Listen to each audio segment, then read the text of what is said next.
It's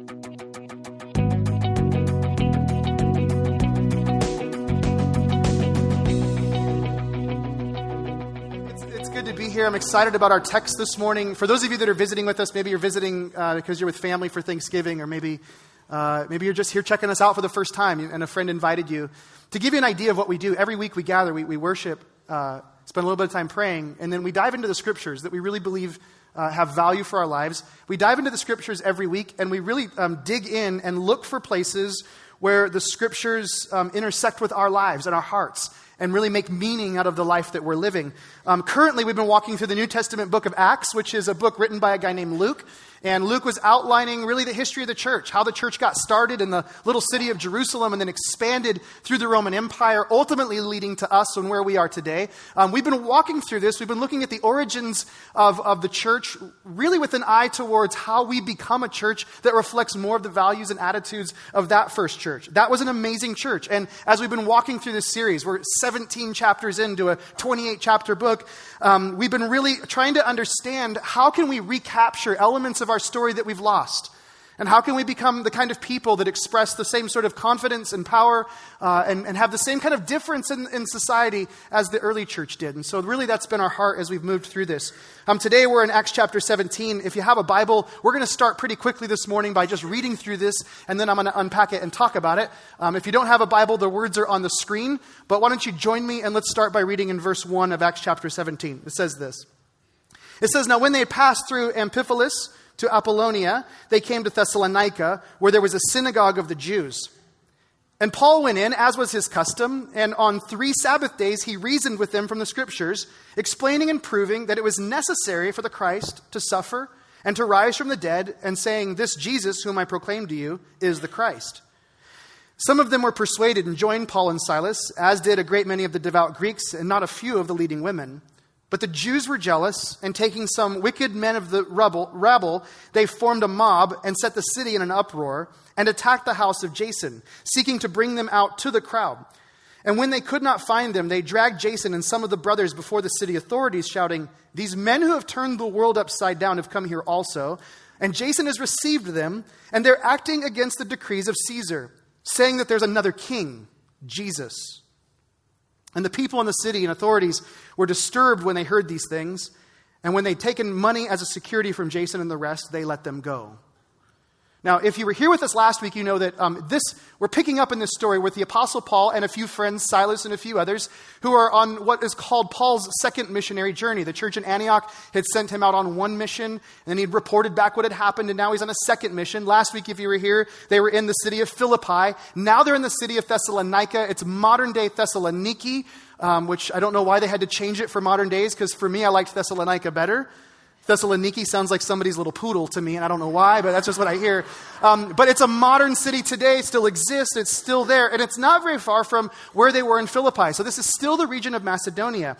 And this city actually is one of the cities to which the Apostle Paul would later write a letter to the church that was there. He wrote a letter to the church at Philippi, that's the letter of Philippians, and then he would write 2 letters, 1st and 2nd Thessalonians, and those are letters that he wrote to the church in Thessalonica, this church that we're reading about here. Interestingly enough, this is really all we get on how the early church in Thessalonica got started, which I find fascinating. Because when you read about the beginning of this church, basically Paul and Silas and his companions, they're there for 3 weeks. And it's kind of a rocky start. You've got mobs, you've got bribes, and you have accusations. Sounds like the U.S. government today, right? It's kind of like this, like, what in the world is this how you start a church? Sorry, that was a bad joke. But is this how you start a church? Like if somebody had a handbook on how to start new churches and communities, I don't think anyone would say, well, involve some mobs, get like an uproar, get people really angry with you, and then like have them throw accusations at you and run out of town, right? That doesn't seem like a very logical thing. So for me, when I look at this text, it makes me wonder, how in the world did this church survive? How in a place where they were only there for 3 weeks and just shared these messages about Jesus, and there was this kind of uproar and people being dragged into the streets, how in the world is it that decades later, Paul would be writing letters to this church? And how is it possible that even centuries later, that this same city would be sort of a seat of Christianity in that region? How is that even possible? What was it about the message of Jesus as it struck these people that made them so compelling, that made them prevail in the way that they did? It's interesting because the answer to that question is found actually in the text and what's happening here. In the middle of the chaos, in the middle of what's taking place, there's this accusation that's made of them. This accusation, as it turns out, rightly identifies something at the core of these individuals that made them the church that they were. In fact, it answers something I think that many of us in our culture are looking for as it relates to what it means to be a Christian. Now, before we get to that, just a quick summary so we're on the same page. They're in the city for 3 weeks.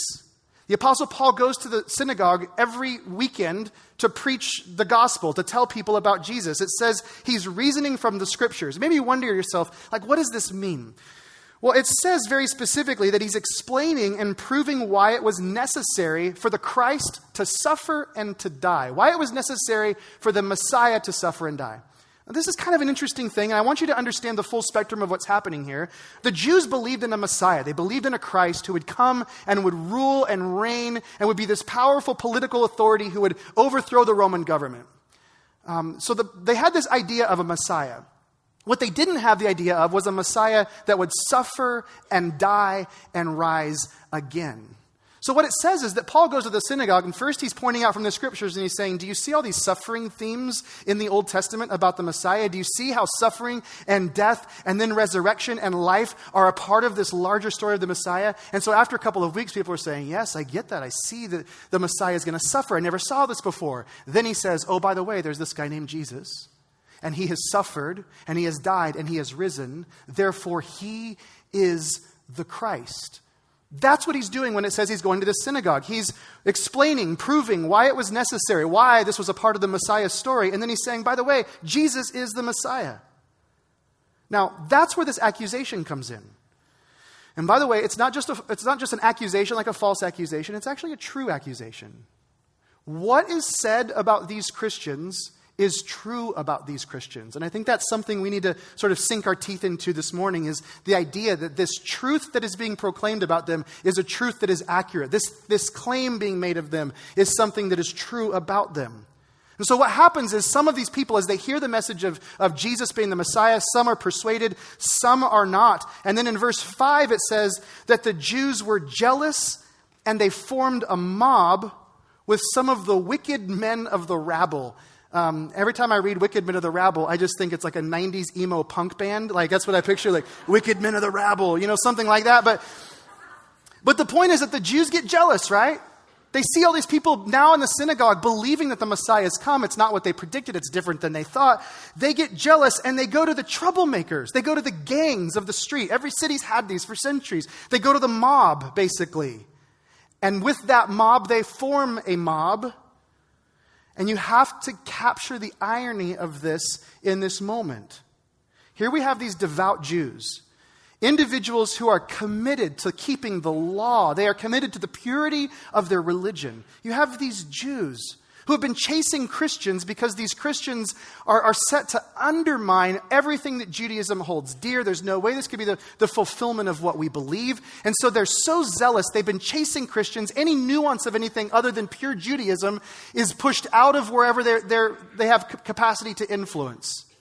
And yet, in all of their zeal, these devout Jews are forming an alliance with the wicked men of the rabble. Right? You can picture the leather jackets with the things on the back, the patches, right? They're trying to preserve their pure religion by aligning with these individuals. Does this seem ironic to anybody else? It's strange, isn't it? Since when do the wicked men of the rabble and Jews form a team together? This seems very incongruent. Why would they team up together? And wouldn't you think that there would be a conflict of interest? It doesn't make any sense. Unless there isn't a conflict of interest between these two groups. What if their interests are the same? What if both groups want the same thing? Then that would make sense of this scenario that we're looking at, and that's exactly what's happening in this text. Let's look at this accusation that's leveled against these Christians, again in verse 6. It says they went looking, and when they could not find them, when they couldn't find Paul and Silas and his companions, they dragged Jason and some of the brothers before the city authorities, shouting, "These men who have turned the world upside down have come here also, and Jason has received them, and they are all acting against the decrees of Caesar, saying that there is another king, Jesus." So what is their accusation? Well, there's two parts to this. The first part really shows the alignment between the mob and the Jews. The first accusation is that they've turned the world upside down.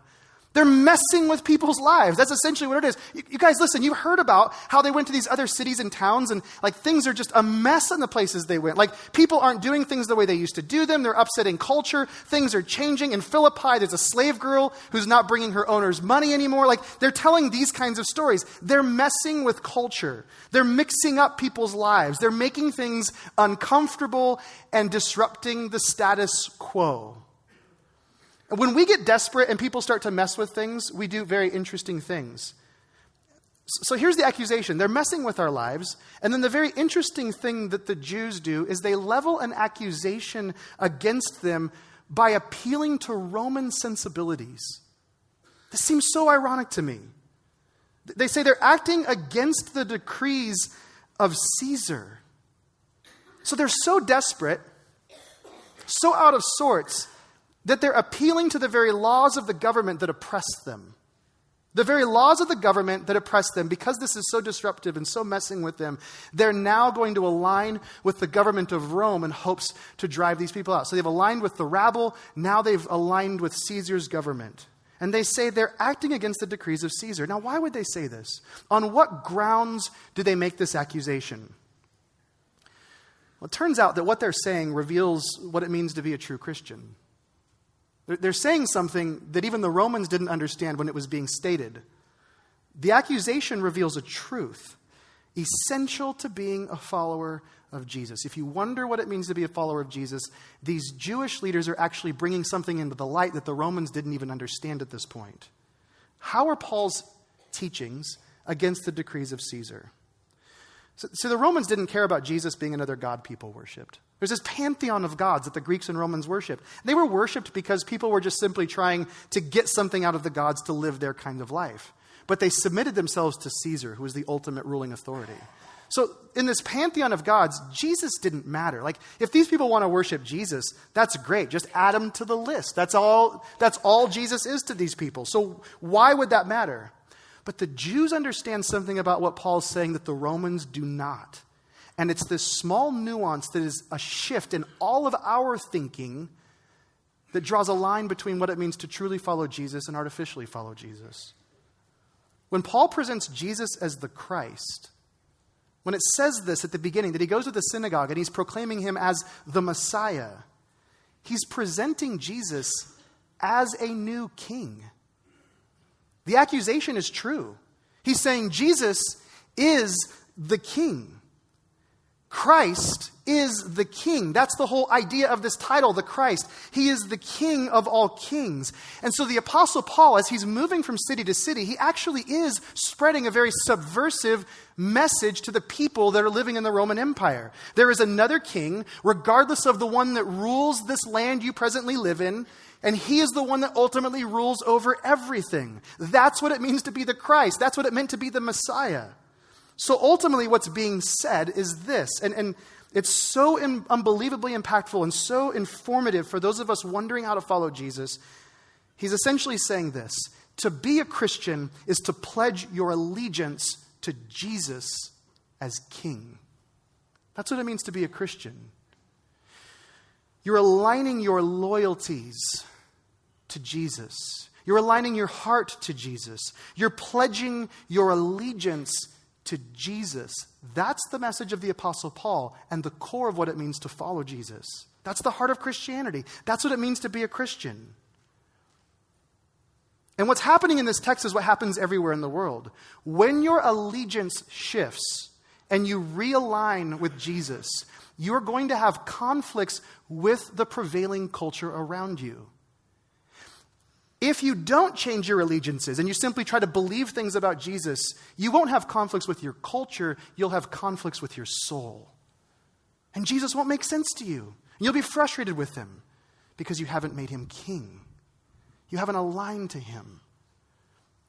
When I was in my early 20s, I was asked to go teach English in Belize, Central America. And I went with another individual, and we did not get along. From the very first moment, I remember sitting in the airport and thinking, this is going to be the longest several weeks of my life.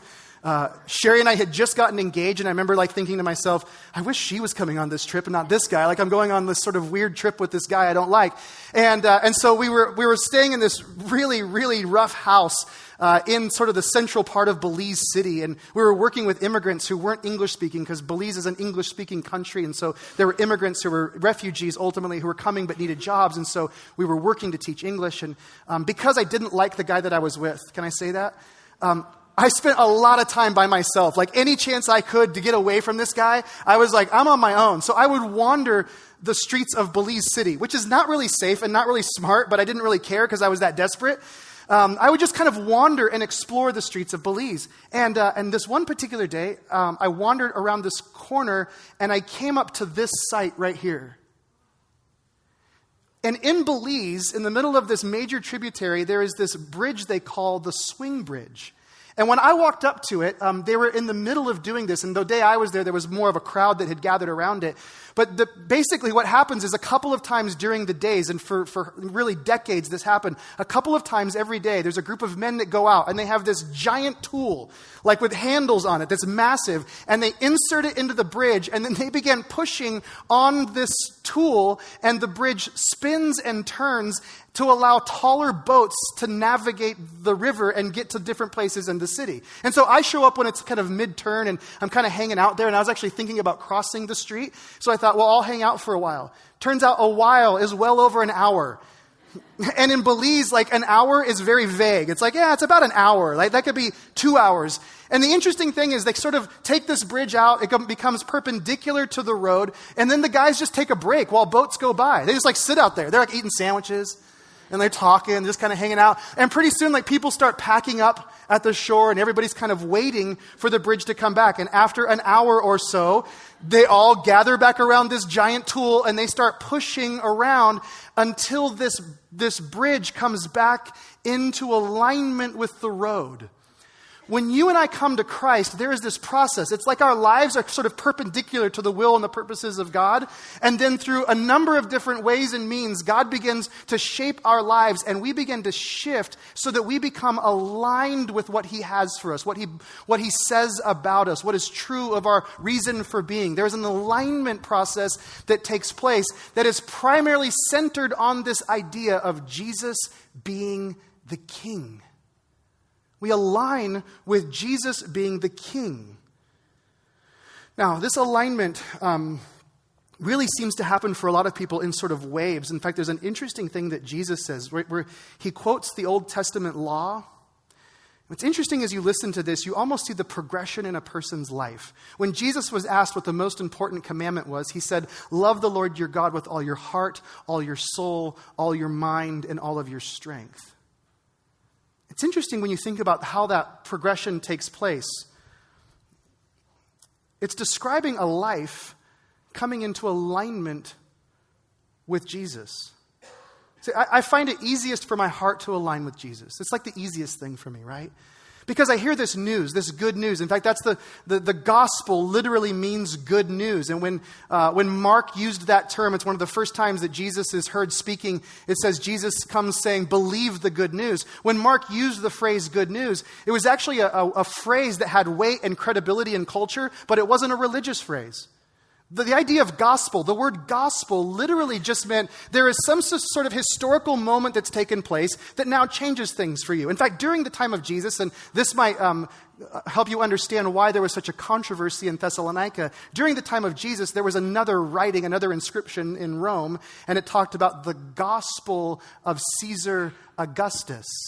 And the gospel of Caesar Augustus was the story about Caesar's birth and rise to the position of power. So when Jesus uses the word gospel, and it's the gospel of Jesus Christ, He's aligning Himself with the King, right? So the gospel is this news. It's this pronouncement. It was used to highlight victories in wars. For example, when the Persians had invaded and were battling against the Greeks, at Marathon, when that battle was won, they sent a herald, or the Greek word is an evangelist, to tell people the good news that the victory had been won and they were no longer slaves. You see, this language is ripped from culture. It's being lifted out and applied to the person of Jesus. The gospel is an announcement of something that has happened in history that changes your present. It changes who you are. Which, by the way, that's the difference between Christianity and every other religious system or every other philosophical system that's used to make sense of life. Every other system is essentially good advice for us, right? It's just, these are the things that you need to do to make sense of your life and know God. Christianity, at its core, is an announcement. It's a statement, it's news that says this is what has been done for you. That when you were totally incapable and had no power to do it yourself, God did something on your behalf. You know, whenever we see that, whenever we hear that news, there's this thing in our hearts that goes, man, God, you did that for me? This last Sunday was my birthday, as Grant announced to all of you, and then awkwardly made the evening service sing to me. After the services last week, my wife surprised me with just an amazing gift. And there's this thing, when somebody gives you an amazing gift, there's this thing that happens in your heart, no way, your heart changes, right? So Jesus says we love the Lord our God with all of our heart. And our heart just sort of responds to the love of God being expressed for us, this announcement of his love for us. Our heart changes. And then it seems as if, as we begin to understand the implications of this news, that it starts to impact our souls. Our souls are the deeper things inside of us, right? Our soul is where we hold the deeper questions, the existential questions, the questions of why and where and how. And we begin to apply this news to our souls. And we begin to love God with our soul. We begin to allow the answers that God provides to fill the blanks of our soul. And so we go from loving him with our hearts to now loving him even in the depths of our being. We begin to override certain things that we used to believe. Now there's this deeper thing happening inside of us. And then we love God with our minds. Apostle Paul wrote to the Roman church and he said that we are transformed. Our minds are renewed by this message of grace. And so there's this mind shift. So our hearts begin to love. Our souls begin to be shaped. And then we start thinking about things. We see events go on in the world and we start to think about things differently.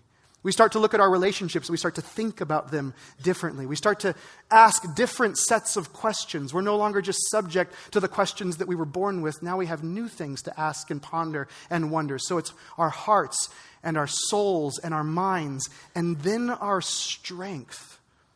What's interesting about strength is that really is the representative of our will. Our strength is what we used to perform all the duties we perform during a particular day. Our strength is what carries us into all of our activities. It's our will. And what's fascinating is Jesus names it last, and it might be the last thing in our hearts to be shaped by the gospel, the last place that we seem to allow him to be king. Yet it's the most profound place that we experience his leadership when we allow him to be the Lord, the king of our strength. I think it's fascinating. When you look at the Bible, you open up to the very beginning. There's this book called Genesis. In the first couple of chapters, the basic idea is this, that we were created to live in a world where relationships and people are whole. Psychological, emotional, relational wholeness. And in that world that we see in those first two chapters of Genesis, who's the king? God is the king. God is the ruling authority in that. So everything is whole when God is the king. Then you turn over to chapter 3, and the story basically says that we kicked God out as the king, and we made ourselves the king. We decided that we're going to be our own kings. We're going to be our own rulers of our own lives. And we've gone the way of self-centeredness. We've gone the way of self-focus, and that begins to erode everything around us. Tim Keller, in his book, Jesus the King, he says this. He says, there's nothing that makes you more miserable, and I love the next part, or less interesting than self-absorption. How am I feeling? How am I doing? How are people treating me? Am I proving myself? Am I succeeding? Am I failing? Am I being treated justly? Self-absorption leaves us static. There's nothing more disintegrating. Why do we have wars, class struggle, family breakdown? Why are our relationships constantly exploding?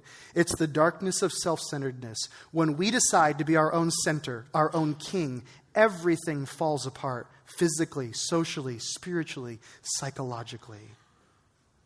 See, following, this word following Jesus, this word following is the central activity of the Christian faith because following puts Jesus in a position of authority over us. That's what it means to be a Christian, to make Jesus the king of your heart, your soul, your mind, and your strength. That's why Jesus, he says to Simon and Andrew, he says, come follow me. And what do? At once it says they leave their nets, they leave their jobs, and they follow Jesus. When he calls James and John, they leave behind their father and their friends. Now, if you read on in the gospel, you find out they kept fishing, and they still interacted with their families. But what was Jesus saying when he said, come follow me and leave the nets? Come follow me and leave your families. What was he saying? It was still incredibly disruptive. He was disrupting the way they understood and interpreted life. In traditional cultures, you found your identity in one of two places, primarily one, and that was your family. And so when he says leave your family, it is a disruptive message that says, don't find your identity in your family of origin. That's not who you are. That's not what you are. In our individualistic culture, it might be the other way we find our identity, and that's our work, right? It's saying goodbye to our achievement, saying goodbye to our need for public approval. Jesus says, I want priority over all of those things, whether it's your family or whether it's your job, whether it's your education, whatever it is where you find your identity, I want you to find your identity in me first. I want to take priority or precedence over all those things. Jesus basically says this. He says, knowing me, loving me, resembling me, serving me has to become the supreme passion of your life, and everything else becomes second. Now, I think there's this danger. We hear that and we go, okay, isn't that what leads to religious fanaticism or religious extremism? Isn't that... You start listening to this and there's this danger, right? We look at our culture and we say, wait a second, there are a lot of people performing violent acts in our world because of religious extremism. Isn't that what this leads to? Isn't that this? And maybe you don't know somebody that's being violent towards other, but you certainly know somebody who out of religious duty, they're caustic with their words, they're cruel, they're judgmental, they're self-righteous, they wound people abusively with their language. Certainly we know people because of their so-called fanaticism and commitment to Jesus. Is that really what Jesus wants? Is that what we're going to become? Is that the end of this?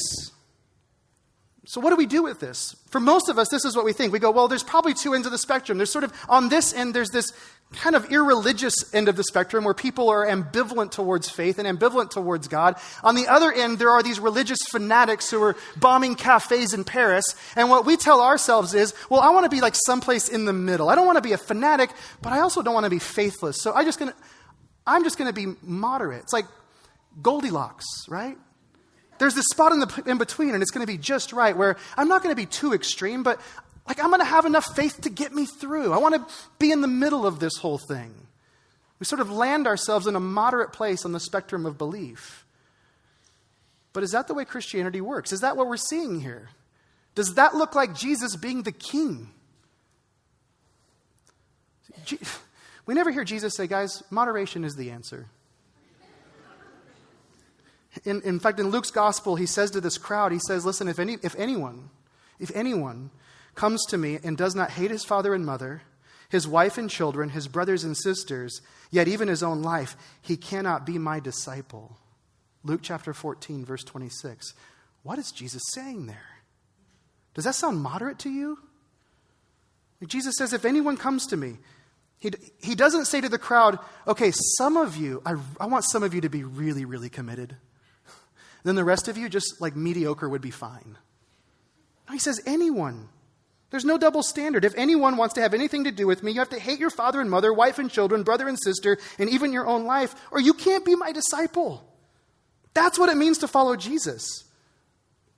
And if you've read the Bible, you're probably scratching your head right now saying, wait a second, I thought Jesus said not to hate, and now he's telling me to hate my parents. Which some of you that's easy, right? Or hate your, whatever. There's other people that are easy to hate, right?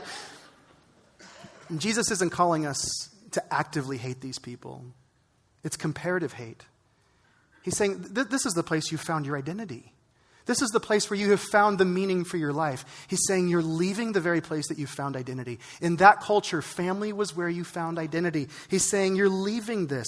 And I want you to follow me so fully, so intensely, so enduringly that all the attachments you have to your former identity are gone. And now you simply identify with me. That's what it looks like. There's no longer like, hey, Jesus, I'll follow you if my career thrives. There's no like, Jesus, I'll follow you and I'm going to expect you make my family stay intact and my kids safe. Like there's none of that. Anything that's on the other side of, hey, Jesus, I'll follow you if, is really our master. Jesus isn't our master. And so he says, listen, I want you to follow me and me alone. That's what it looks like to make me king. That's the goal. That's the objective, that I would be the king of your heart and your soul and your thinking and your strength. That I would be the ruler of all of those things. And you listen to that and you go, does that sound fanatic? Not if you understand the difference between religion and the gospel. Remember what religion is. Religion is just advice on how you can know God and live a better life, right? And under religion, you know what your job is? Your job is to follow that advice to the best of your ability. But if you feel like you're like following that advice faithfully and completely, you'll eventually believe that you're having a connection with God because you did the right things, because you behaved the right way. And when you start to think that you're connecting with God because of what you've done, you will also simultaneously start to feel superior to the people that are around you. And there's a slippery slope in all of this. You start to feel superior to people. You start to distance yourself from them. You begin to exclude them, you begin to hate them, and eventually you begin to oppress them. And there are some Christians that do those things. But it's not because they've gone too far in following Jesus and making him king. It's because they haven't gone far enough.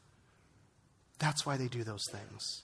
See, the gospel isn't advice. It is good news that you don't need to earn your way to God. It's already done for you. It's a gift that you receive by grace.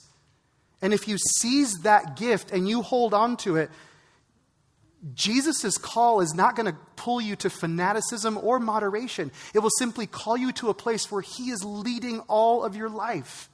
You'll be passionate to make Jesus your goal, to follow him, live like him, to love like him. And then when you meet somebody and they happen to be different than you, they have different priorities or a different belief system, you're not going to assume that they're inferior to you. You'll actually seek to serve them rather than oppress them. Why? Because the gospel is not about choosing to follow advice. It's about being called to follow a king. You're following a king. There is a new king that is being announced in the gospel, the evangelion of Jesus. It's a king who says, follow me, because I have authority over things you never imagined I have authority over. Follow me as your king, because I gave up my authority and died on a cross for you. Follow me as your king, because I loved you when you didn't believe right or behave right. Follow me as your king, because I bring you news, not advice. Follow me, because I will bring you true and meaningful life. Heart, soul, mind, and strength. Follow me with all of them. See, the accusers in Acts chapter 17, they were right about these people. They did turn the world upside down, and they did announce a king other than Caesar. And I don't know of a better time or a better place in which human beings need to hear a message that turns our world upside down, and where there is a king that we can follow who loves us and serves us and is with us and cares for us and believes in us. So the question that we're left with looking at this text today, are we the kind of people who are willing to make a mess of the world around us because our priorities and our values have shifted to follow Jesus? Are we the kind of people who are saying, Jesus, I want you to have the affections of my heart. I want you to be the answer to my soul's questions. I want you to reshape my thinking. And I want the very things I do every day to be led by you. Amen? Would you stand with me?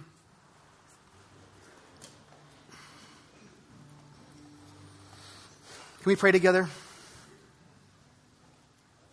Lord, I believe this is really tough. I know it's tough for me. It's tough for all of us. Because this undermines the very core premise that we have all been shaped by in our culture, and that is we are the king and we are the center of our universe. And everything about this undermines that idea. But Lord, as difficult as it is to believe it, as difficult as it is to press into it, on the other side of it, there is life and life to the full. So give us the courage today. Give us the power today to dethrone all the other things that are ruling our lives and to place you in the position that you belong and called us to. If we're followers of Jesus, Lord, let us make you king of our hearts and our souls and our mind and our strength. In your name we pray. Amen. Let's close by singing together. This morning, if you want to talk with someone, pray with someone, get advice from someone, there'll be some folks down front to do that with you. And as you go into this week, may you be men and women who turn the world around you upside down. And may you, with your life, with your heart, your soul, your mind, and your strength, may you proclaim that there is another king and his name is Jesus. Amen. Amen. Have an amazing rest of your weekend. We'll see you guys next Sunday. See you later.